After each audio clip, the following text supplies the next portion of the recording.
Hey yo, what's good everyone? Today we're gonna check out the throne of Allah. Oh my god, I don't know what to expect with this video. I said before that I want to check out more stuff to learn more about different cultures. So we're gonna start with religion. We're gonna start, of course, with the major religion in the world besides Christianism and Judaism. Is that how you say? Wait. Jewish people is Judaism, I guess. I don't know, I'm so fucking stupid. Okay, forget it. I should just delete this fucking part. Let's just check out the throne of Allah.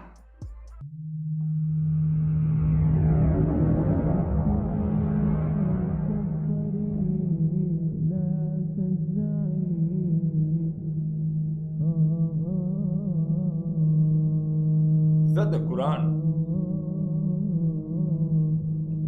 No possible way is this video going to show you anything of the unseen world.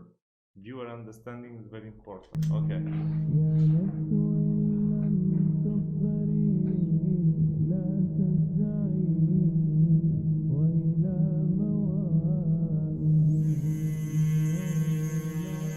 يا نفس إن لم تظفري لا تجزعي.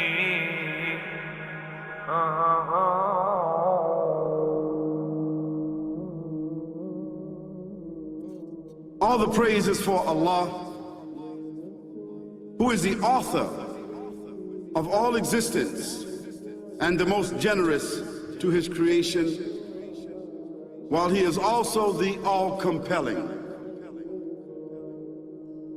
He is the only one worthy of our worship, having no partners, no associates, no sons, no daughters, no one whom he must consult, and no one or anything which has any comparison with him. All the praise is for Allah, who is the King of all who claim sovereignty, the only one who has the right to legislate for his creatures. He is the giver of life. He is the causer of death, while death has no effect upon him, because he is the ever-living, the self-subsisting, the eternal and the only absolute. All the praise is for Allah, who has power over all things, and there is in reality no power. Correct me if I'm wrong, but I think in Islamism there's no priest, right? There's only like everyone can do pray on their own. They do read the Quran on their own. It's kind of like with Christianism, like Protestantism. I mean, I don't know if these words are even correct. I'm just translating them in my own way from Italian, so I don't really know. But yeah, I guess like Luther from Germany, when he did create Lutheranism and then later on Protestantism. It's kind of like that, right? That you can read by yourself and interpret it as, I don't know, interpret it as better suits you. Is that how it is? I'm kind of confused, but I think there's no priests or anything. And no strength, no influence to cause benefit or detriment except through him. It is he who created this complex world, the seen and the unseen, the evident and the speculative, the earth and all that is on it and everything that is in it. It is he who sent his messengers and prophets, alayhimus salam, with the common message of strict monotheism, which simply means that there's absolutely no one worthy of worship, no one worthy of our obedience except the Almighty, the One, the Absolute, and who has no partners. The earlier messages, which changed the world in the area in which the prophets were sent, those messages we know have changed. We should make a reaction to the life of Muhammad, it's really intriguing. I've read some I've listened to some speeches about the life of Muhammad, how he had the revelation that he was kicked out of his city, that was Mecca, if I'm not mistaken, and then he tried to convert everyone to Islam, but most people wouldn't do it. But that's crazy, you know. That's crazy how only one man can create all that. That's crazy. That's crazy. The prophet. And even the prophets who brought them, their names are now lost. We just know in general, because Allah told us in the Quran, وَلَقَدْ بَعَثْنَا فِي كُلِّ أُمَّةٍ رَسُولًا أَنْ يَعْبُدُوا اللَّهَ وَاجْتَنِبُوا الطَّاغُوتَ. I've sent to every nation a messenger. Wait, sorry if I'm stopping too much. I have a question. Did Muhammad wrote the Quran all by himself, or is like the Bible that was written in different time eras? Calling people to worship Allah alone and to avoid the worship of false gods. This essential message has been preserved in Islam in a way that it was never preserved before. Not because the message was different, because it was the same message, but because of the fact that there would be no other prophets who would come after Muhammad sallallahu alaihi wasallam. So therefore that message now had to be protected. It had to be preserved in a way none of the earlier messages were preserved. None of earlier messages were preserved. I'm kind of confused. Isn't Muhammad who created Islamism? I'm kind of confused right now. What is he saying about earlier messages? I mean, there was no Islam before Muhammad. Or am I mistaken? Am I trippy? I will relate this. What you say you have come to know 40 years back, and what you call the Big Bang is already mentioned in the book which I read, the glorious Quran. It's mentioned 1400 years ago in Surah Anbiya, chapter number 21, verse number 30, which says, Avalam yaral lazina kafaru. Do not the unbelievers see anna samawati wal arda kanat ratkan fataqnahuma, that the heaven and the earth were joined together and we clove them asunder. What you're talking about, the Big Bang, I try to imagine compressing a spring. I push it. Do not the unbelievers see that the heavens and earth were joined together? Before we clove them asunder, we made from water a living thing. Would they not then believe? Closer and closer and closer together, so it's smaller and smaller and smaller. And I've stored a tremendous amount of energy in that spring. And when I let it go, it bursts out, it bursts out, it bursts out. the creation of the universe, which you came to know 40 years back, is already mentioned in this book, the glorious Quran, 1400 years ago. Who could have mentioned that in the Quran? So the atheists will say, maybe someone wrote, maybe it's a fluke, maybe it's a guesswork. But I mean, the thing of the Big Bang and all that, wasn't that already the ancient Greek and Romans that they talked about that? I don't know. A human being, I feel like regardless of who they are, or where they are, or what they do, will have this curiosity. They'll want to know, why am I here? How did I get here? And do I have a purpose? And if so, what is it?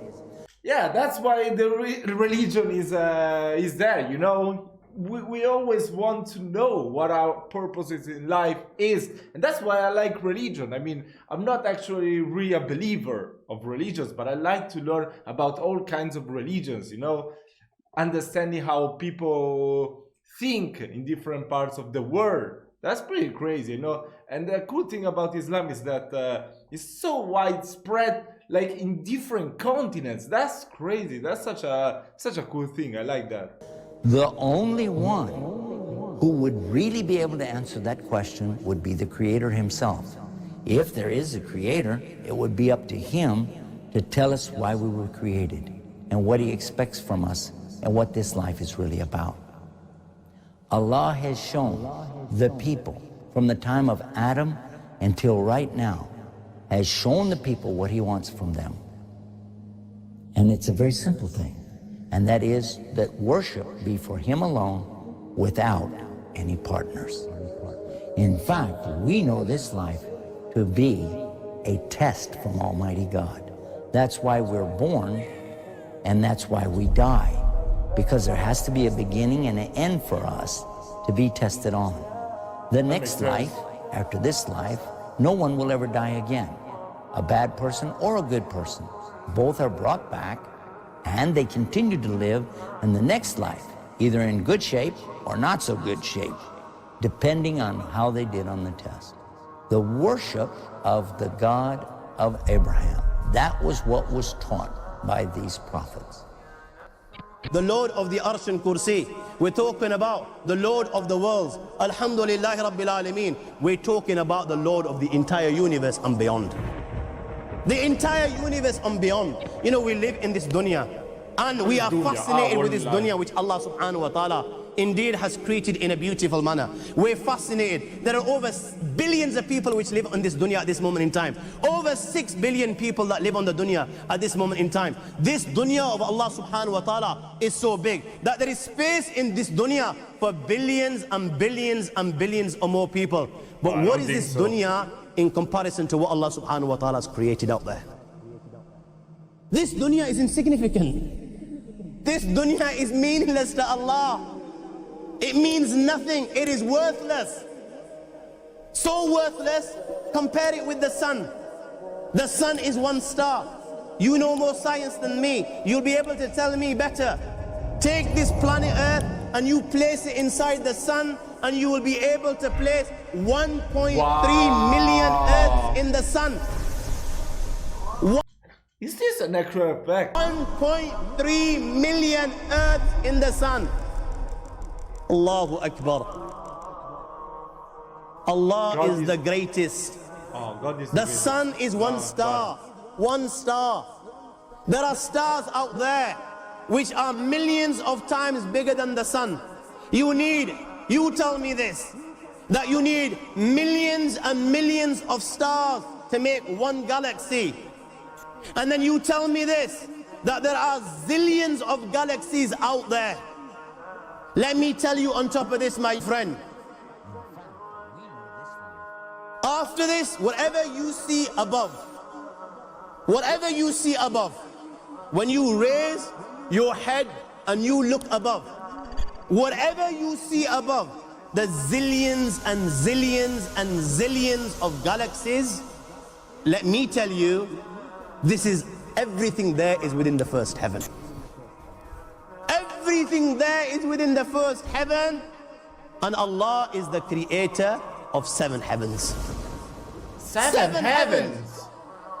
And the distance between the first heaven and the second heaven is 500 years. You know, the distance that can be covered in 500 years, at what speed? Only Allah.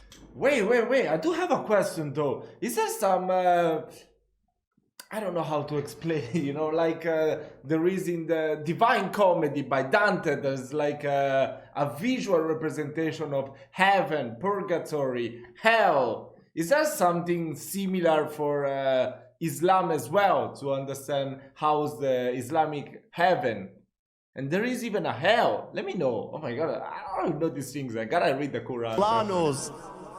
Only Allah knows. Oh, this one's a universe. But it will take 500 years to get from the first heaven to the second heaven. 500 years from the second to the third, third to the fourth, fourth to the fifth, fifth to the sixth, sixth to the seventh.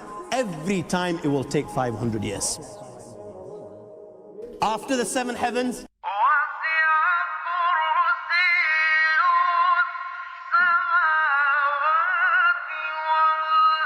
وَسِعَ كُرْسِيُّهُ السَّمَاوَاتِ وَالْأَرْضِ. You all read the Ayatul Kursi. You all know the Ayatul Kursi. After this, you have the Kursi of Allah. You have the chair of Allah subhanahu wa ta'ala.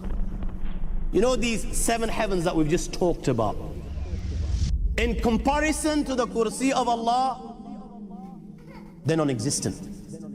They're meaningless. Rasulullah sallallahu alaihi wasallam has given an example in a hadith, just to give us a little bit of understanding with regards to the 7 heavens in comparison to the Kursi of Allah. Take a ring from your finger, take it off, the small ring that you have, and place it, let's say, in a desert, the Sahara Desert. It's the biggest desert in the world. You know that ring that we take off from our fingers and place it in the Sahara Desert? What comparison is in between the ring and the Sahara Desert? Nothing. Nothing. The 7 heavens is the ring, and the Kursi of Allah is the Sahara Desert. Wow, that is so cool. After the Kursi of Allah, you have the Arsh of Allah. وَكَانَ أَرْشُهُ عَلَى الْمَاءِ. You have the Arsh of Allah. Again, Rasulullah has given, has explained, so just so that we can understand. Take the ring, place it in the desert. This time, the ring is the Kursi and the Arsh is the desert. That is insane. What is the Kursi in comparison to the Arsh of Allah? Nothing. Then you have angels which carry the Arsh of Allah. Their heads are in the 7th heaven and their feet are in the lowest earth. My friends, then you have the Lord of the Arsh and Kursi. Vision perceives him not, but the perceives called vision. But the perceives vision. And he is the sorrow, the لا تدركه الأبصار ويدرك الأبصار وهو اللطيف الخبير. He is beyond. The size of Allah, who Allah is, what Allah is, the greatness of Allah is beyond the comprehension of my little mind. This is the being that you and I are messing with.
Really interesting.